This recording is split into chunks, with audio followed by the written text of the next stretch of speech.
যারা দেশকে ভালোবাসার প্রমাণ দিতে পেরেছেন, ইনশাআল্লাহ আগামী তাদের হাতে যদি দেশ আসে তাহলে ভালোবাসার একটা দেশ তৈরি করা সম্ভব।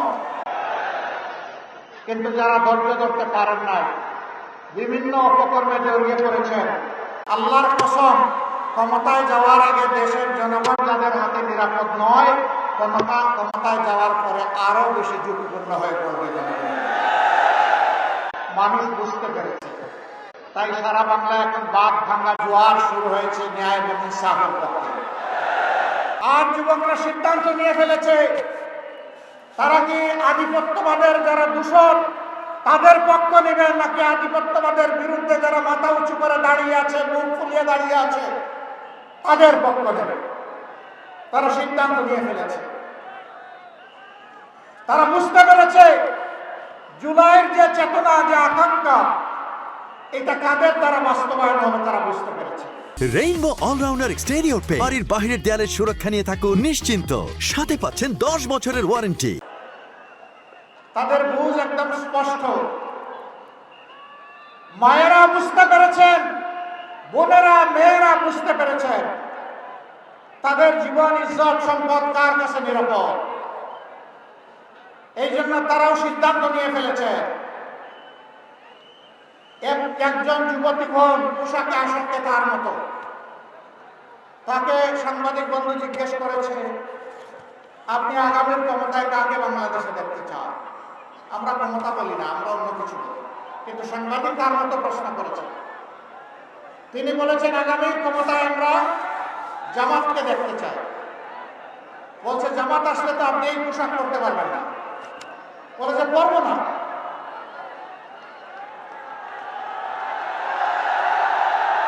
এরপরে যখন বলেছে, হ্যাঁ যুবকদের একজন আইডল এসেছে, আমরা তাকে অভিনন্দন জানাই, ডাকসুর সাদাত নায়েক।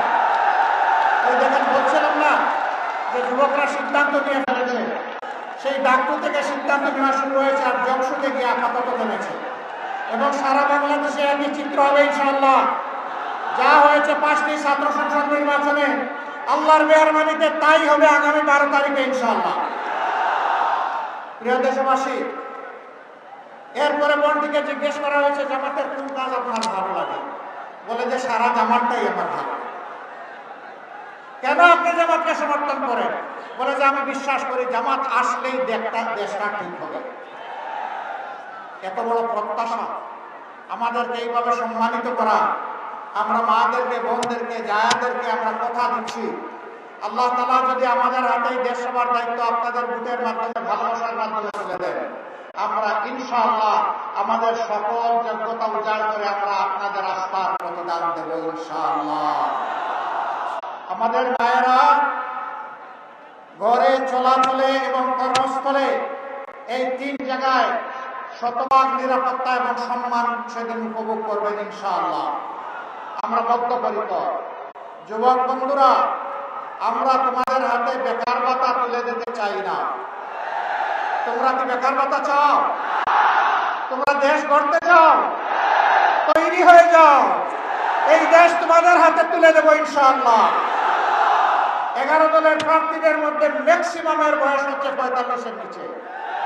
এটা কি বার্তা দিচ্ছে জাতিকে? বার্তা দিচ্ছে আগামীর বাংলাদেশ যুব সমাজের বাংলাদেশ। তোমরা থাকবো প্লেনের ককপিটে, বাংলাদেশ নামক যে প্লেন, আর আমরা থাকবো ইনশাআল্লাহ প্যাসেঞ্জারদের সিটে বসে থাকবো। সেই প্লেনটি চালিয়ে জাতিকে নিয়ে তোমরা সামনের দিকে উড়াল দিবা, এগিয়ে যাবা, জান দিবা। আমরা সেই হাতগুলা তোমাদের গড়ে দিতে চাই।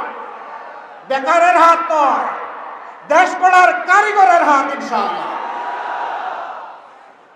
আমরা সেই হাত গড়ে দিয়ে তোমাদেরকে সম্মানিত করতে চাই, আমরা সম্মানিত হতে চাই।